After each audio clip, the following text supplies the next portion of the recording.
नमस्कार प्यारे बच्चों, आज की क्लास में देखेंगे क्लास 7 के लिए जो इतिहास की पाठ्य पुस्तक चलती है हमारे अतीत, जो आपका भाग 2 है प्यारे बच्चों। इसका चैप्टर नंबर 4 जिसका नाम है मुगल 16वीं से 17वीं शताब्दी। जो मुगल साम्राज्य था ये 16वीं से लेकर 17वीं शताब्दी तक रहा था। इस चैप्टर को मैंने अच्छे तरीके से डिटेल से आपको हर एक शब्द को एक्सप्लेन करते हुए एप्लीकेशन पर पढ़ा रखा है। पढ़ने के लिए ऐप डाउनलोड करना पड़ेगा। फिलहाल आज के क्लास में हम लोग अभ्यास के प्रश्न को सॉल्व करेंगे, यानी इस चैप्टर के क्वेश्चन आंसर को देखेंगे। तो चलिए बच्चों क्लास को स्टार्ट करेंगे। अगर आप लोग इस चैप्टर को बढ़िया तरीका से पढ़ना चाहते हो तो नीचे डिस्क्रिप्शन बॉक्स में माई ऐप का लिंक है, एप्लीकेशन डाउनलोड कर लेना। वहां पर आप लोग को इस चैप्टर को पढ़ाया भी गया है, नोट्स भी आपको मिलेगा, प्लस में नोट्स के साथ आपको इस चैप्टर का क्वेश्चन आंसर का पीडीएफ भी मिल जाएगा। ओनली 499 रुपया में 1 साल की तैयारी आप लोग को क्लास 7 का पूरा कोर्स पढ़ाया जाएगा। तो जरूर आप लोग जुड़िएगा। आइए, कहता है सही जोड़े बनाए, हमको सही जोड़ा बनाना है। कहता है बाबू मनसब, मनसब क्या होता है? एक पद होता है जी, तो पद पद में मिला दीजिए। मंगोल, मंगोल क्या? एक उज्बेक में मिलाइएगा, ठीक है, सीधे सीधे मिला लीजिए। आगे देखिए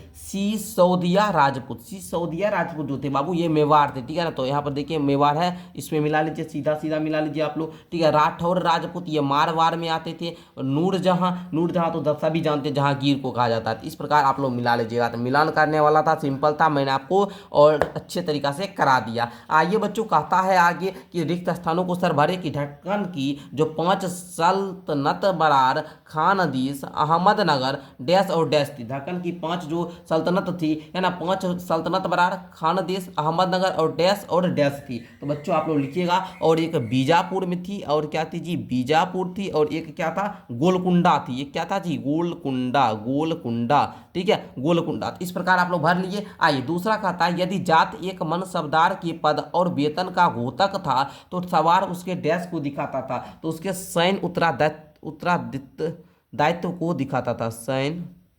उत्तरादायित्व, उत्तरादायित्व, सैन्य उत्तरादायित्व। ओके। अकबर के दोस्त और सलाहकार अब्दुल फजल ने उसकी डैश के विचार को पढ़ने में मदद की, जिसके द्वारा वह विविध धर्मों, संस्कृतियों और जातियों से बने समाज पर राज्य कर सका। तो बच्चों उसकी क्या प्यारे बच्चों? सुलह, उसकी सुलह ए कुल, सुलह एक कुल के विचार गढ़ने में मदद की, ठीक है बच्चों। तो इस प्रकार आप लोग भरने वाला कंप्लीट कर लीजिएगा। आई होप कि प्यारे बच्चों सारे बच्चे लिख लिए होंगे। आइए तो हम लोग 3 नंबर क्वेश्चन समझते हैं। कहता है मुगल राज्य के अधीन वाली आने वाले केंद्रीय प्रांत कौन कौन से थे बच्चों? तो बच्चों बोलिएगा कि सर मुगल राज्य के अधीन आने वाले केंद्रीय प्रांत गुजरात और मध्य प्रदेश हैं। समझिए आप लोग। आई होप कि समझ में आ गया। लाइक कीजिए जल्दी से प्यारे बच्चों, चैनल को सब्सक्राइब कीजिए। आप लोग मेरे स्टूडेंट के समान हो। मैं आपको जितना ऑफलाइन में आपको मज़ा आता होगा ना, उससे ज़्यादा मज़ा दिलाते हैं, कोचिंग की तरह पढ़ाते हैं। डेली मेरा 6 PM में क्लास होता है।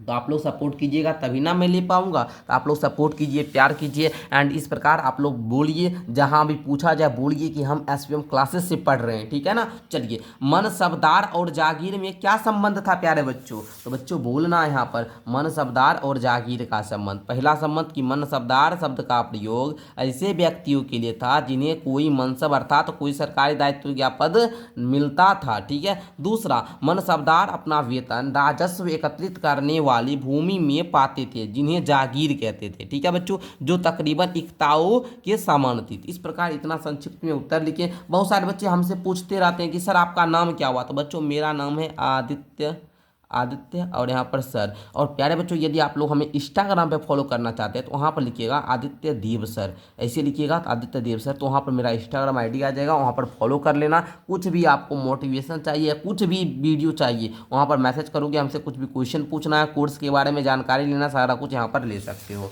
ओके, आगे बढ़ना प्यारे बच्चों। आइए समझे का क्वेश्चन कहता है मुगल प्रशासन में जमींदार की क्या भूमिका थी? तो बच्चा बोल देना, सारा बच्चा बोलेगा, मेरा बच्चा ना रहेगा कच्चा। बोलना मेरे बच्चे। मुगल प्रशासन में जमींदार की मुख्य भूमिका थी कि मध्यस्थ व्यक्ति जो किसानों से राजस्व प्राप्त करते थे, इसके अलावा वे एकत्रित किए गए राजस्व को जमींदार सरकारी खजाने में जमा करते थे। इस प्रकार आप लोग क्वेश्चन नंबर 5 का उत्तर बता देना। सारे बच्चे बता दोगे? बोलो यस सर, जल्दी से बता दो तो हाँ आगे बढ़ेंगे, ठीक है। बस इतना उत्तर संक्षिप्त में लेकर आया हूँ। इतिहास से आपको डर लगता है, इतिहास का आंसर रटना पड़ता है, हम रटाते नहीं, समझाते हैं और इतना सटीक उत्तर देंगे कि आपके जो टीचर स्कूल में चेक करेंगे वो भी बोलेंगे बहुत बच्चा अच्छा लिख कर लाए, लाए हो सटीक उत्तर। तो आप लोग तो होमवर्क कंप्लीट हम करवाते ही हैं, तो आप तो जरूर जुड़िए, पढ़िए, डेली 6 बजे आइए। जो भी आपको डाउट हो सारा कुछ प्ले लिस्ट भी बना दिए हम, प्ले लिस्ट खोलिए, सारा विषय का क्वेश्चन आंसर है। 7 8 का ऐसा कोई विषय नहीं होगा जिसका क्वेश्चन आंसर यहाँ पर नहीं मिलेगा। 9 का भी कंप्लीट है पूरा। तो आप लोग 7 8 9 आने वाला दिन में 10th का भी पढ़ा देंगे, 11th 12th जो भी होगा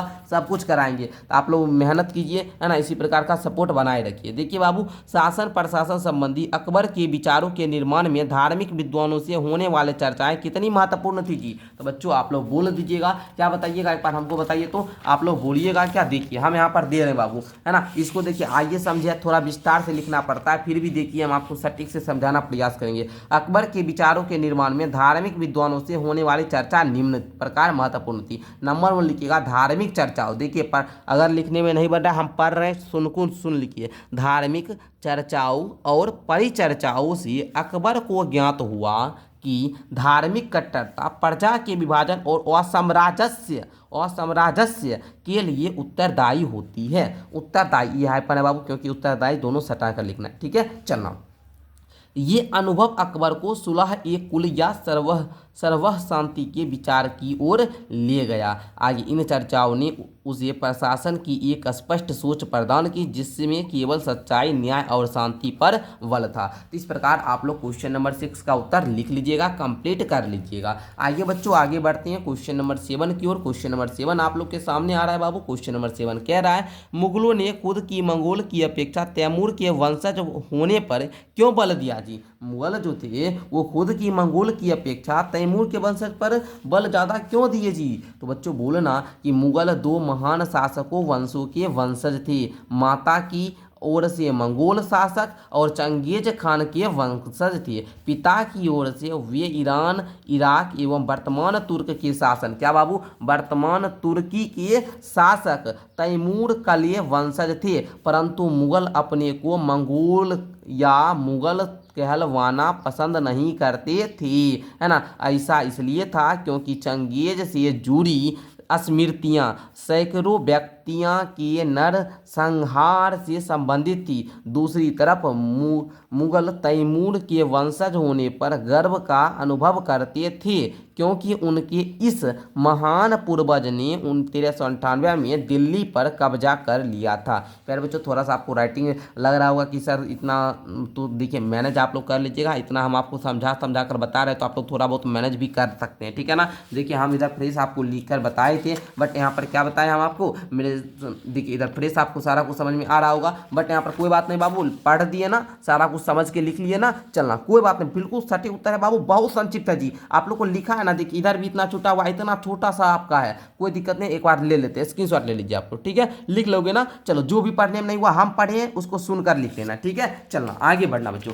आप लोग बहुत मेहनती, हमको पता है, आप लोग बहुत ज़्यादा मेहनत करते हो और इतना अच्छे तरीका से पढ़ते हैं जीत के आगे आप लोग का समझ जाइए। चलिए देखिए क्वेश्चन नंबर 8 कहता है, भू राजस्व से प्राप्त होने वाली आय मुगल साम्राज्य के स्थायित्व के लिए कहाँ तक जरूरी थी जी। तो बच्चा बोल देना क्वेश्चन नंबर 8 के उत्तर में। देखिए कितना संक्षिप्त में लेकर आए हैं, लिखिएगा भू राजस्व से प्राप्त होने वाली और मुगल साम्राज्य के लिए निम्न कारणों से ये जरूरी था जी। पहला बताइएगा कि भू राजस्व राज्य की राय का प्रमुख स्रोत था। दूसरा, समस्त प्रशासनिक कार्य इस आय द्वारा पूरे किए जाते थे। ओके। तीसरा बताइएगा कि राज दरबार के कर्मचारियों, प्रशासनिक कर्मचारियों के वेतन तथा अन्य खर्च की पूर्ति राजस्व पर ही निर्भर था। बच्चों आप लोग हमसे पूछते रहते हो अक्सर कि सर आप जो है कंप्यूटर विषय का नहीं करवाइएगा, तो बच्चों हम कंप्यूटर विषय का भी करवाते हैं। कंप्यूटर विषय आपका भी 1 2 3 4 जो भी है सारा कंप्लीट कर चुके हैं, तो आप लोग जाकर देखिए आपका जो सिलेबस है बाबू, 1 साल 1 ईयर के अंदर सारा कुछ यहाँ पर कंप्लीट कराएंगे पूरा। देखिएगा आप अंतिम तक 8 चैप्टर पूरा आपका सारा कुछ कंप्लीट रहेगा, ठीक है ना।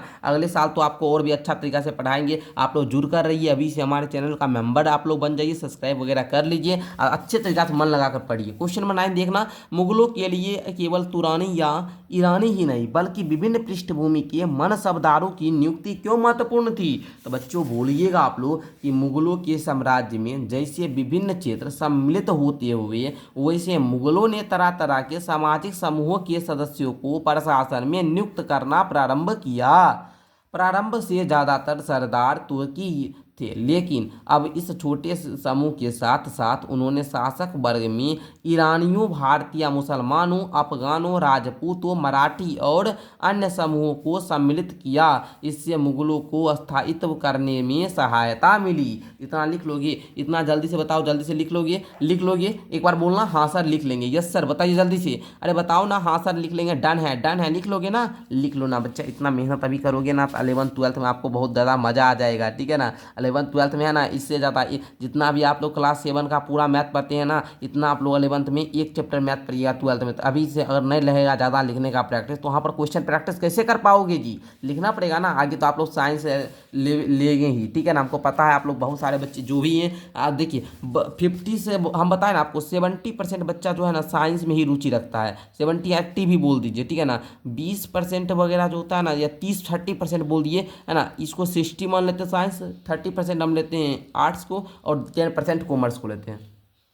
क्वेश्चन नंबर 10 पर ध्यान दिया जाए। क्वेश्चन नंबर 10 का आता है, मुगल साम्राज्य के समाज की ही तरह वर्तमान भारत आज भी अनेक सामाजिक और सांस्कृतिक इकाइयों से बना हुआ है। क्या यह राष्ट्रीय एकीकरण के लिए एक चुनौती है? तो बच्चा बोलना कि मुगल साम्राज्य के समाज में ही धर्म और जाति के लोग रहते थे। मुगल साम्राज्य की समाज में धर्म और जाति के लोग रहते थे। यही स्थिति वर्तमान भारत में भी बनी हुई है। यहाँ पर देखिए बाबू, अभी यहाँ पर भारत में बहुत जाति, बहुत धर्म, सभी जाति के, मतलब सभी जाति के लोग रहते हैं। धर्म भी देखिए हिंदू मुस्लिम सब रहता है यहाँ, फिर भी है ना, ईसाई भी रहता है, सिख रहता है, और सबको बराबर मान्यता है। जितना हिंदू से उतना मुस्लिम से भी, उतना सिख से, सबको यहाँ पर बराबर। तो समझ जाइए बाबू, भारत में भी बनी हुई है। फिर भी भारत में है ना विविधता, यहाँ पर बाबू क्या है? विविधता। ये क्या है बाबू? विविधता। विविधता में एकता कायम है। भारत में विविध प्रकार की संस्कृतियाँ जैसे संगीत, नृत्य, भाषा, पर्व त्योहार, साहित्य, खान पान, रहन सहन, पहनावा आदि में, उसी तरह भारतीय समाज में अनेकों धर्म, हिंदू, मुस्लिम, सिख, ईसाई, बौद्ध, जैन, पारसी आदि अनेक जाति, ब्राह्मण, क्षत्रिय, वैश्य आदि के लोग रहते थे। भारत की सामाजिक और सांस्कृतिक जो रक्त में किसी भी तरह की चुनौती नहीं है। इसको मैंने पढ़ा, उसको सुनकर आप लोग लिख सकते हैं। ऐसे तो स्पष्ट आपको दिख रहा होगा, इतना बेहतर क्वालिटी दे रहे हैं तो क्या दिक्कत है। चलिए, आई होप कि प्यारे बच्चों इसमें भी मजा आया होगा। देखिए बाबू, आप लोग ये बड़ा नहीं है, बहुत संक्षिप्त है थोड़ा। देखिए इतना स्पेस में अगर हम इसी को यहाँ पूरा इसी लाइन में भी लिखते इतना होता, तो इससे मत समझाइए बाबू ज़्यादा बड़ा है, बहुत छोटा आंसर है। क्वेश्चन नंबर 10 भी कंप्लीट हुआ। 11 में आओ, कहता है मुगल साम्राज्य की अर्थव्यवस्था के लिए कृषक अनिवार्य थे। क्या आप सोचते हैं कि वे आज भी इतने ही महत्वपूर्ण हैं? क्या आज भारत में अमीर और गरीब के बीच आय का फासला मुगलों की काल की अपेक्षा कहीं अधिक बढ़ गया है? तो बच्चा भूलना कि मुगल साम्राज्य की अर्थव्यवस्था कृषि पर आधारित थी। वर्तमान अर्थव्यवस्था भी कृषि पर आधारित है। मुगल साम्राज्य की अर्थव्यवस्था भी कृषि पर निर्भर रहता था, और आज का जो अर्थव्यवस्था है ये भी कृषि पर है, ज़्यादातर तो कृषि पर निर्भर है। लेकिन राष्ट्रीय आय में कृषि का योगदान धीरे धीरे घटता जा रहा है। राष्ट्रीय आय बाबू क्या होता है? देश की आय, देश की जो कुल आय होती है ना बाबू, वही हुआ राष्ट्रीय आय, ठीक है ना। चलिए, घटता जा रहा। और दूसरे क्षेत्र जैसे उद्योग है ना, संचार, सूचना प्रौद्योगिकी, यातायात, व्यापार, पर्यटक एवं अन्य सेवा क्षेत्र का योगदान बढ़ता जा रहा है, ठीक है बच्चों, बढ़ता जा रहा है। वर्तमान में अमीर और गरीब के बीच अंतर मुगल साम्राज्य की तुलना से अधिक बाधा है, ठीक है। ये क्या है बाबू? बाधा है। मुगल काल में 5.6% व्यक्ति कुल संसाधनों के मात्र 61.5% का उपभोग करते थे, जबकि आज लगभग 5% व्यक्ति देश के लगभग 90% संसाधनों का उपभोग करते हैं। तो आई होप कि प्यारे बच्चों आप लोग समझ चुके होंगे। यस सर डन है, जल्दी से बताइए। यस सर डन है। मैंने क्वेश्चन नंबर 11 तक का उत्तर अच्छे तरीका से समझा, संक्षिप्त उत्तर दिया। और आप लोग को मैं बताता हूँ, अगर PDF नोट्स वगैरह लेना चाहते हो, PDF नोट्स वगैरह जो भी है क्वेश्चन आंसर का PDF, तो माई ऐप को डाउनलोड करो, एप्लीकेशन डाउनलोड कीजिए। नीचे डिस्क्रिप्शन में लिंक है, या प्ले स्टोर पे जाकर सर्च करना SBM क्लासेज, तो वहाँ से एप्लीकेशन डाउनलोड कीजिए, वहाँ से कोर्स लीजिए, क्लास 7 का डिटेल से वहाँ पर पढ़ाई कीजिए। और अपना जो आपका बेस है बाबू, आधार बैच, मतलब क्या, आपका बेस स्ट्रॉन्ग करेगा। आपका जो क्लास 7 का बेस होता है ना, ये बेस आपका स्ट्रॉन्ग करेगा। तो जरूर जुड़िए, अच्छी तरीके से पढ़िए, मन लगाकर। आगे मिलते हैं अगली क्लास के साथ। इस प्रकार तो मैंने चैप्टर नंबर 4 को कंप्लीट किया, ठीक है ना। तो क्लास 7 की पढ़ाई और बेहतर तरीका से कीजिए। मिलते हैं आपसे अगली क्लास के साथ, तब तक के लिए बहुत बहुत धन्यवाद। आप लोग इसी प्रकार मन लगाकर पढ़ते रहिए, और आपका जो प्यारे बच्चों इस प्रकार का प्यार है, इसी प्रकार का प्यार बनाए रहिएगा। तो आगे 9th में पढ़ाएंगे, 10th में पढ़ाएंगे, 8 में तो पढ़ाएंगे ही पढ़ाएंगे, 9th 10th 11th 12th सब कुछ आपको पढ़ाएंगे। तो जरूर जुड़िए। मिलते हैं अगली क्लास के साथ, तब तक के लिए बहुत बहुत धन्यवाद।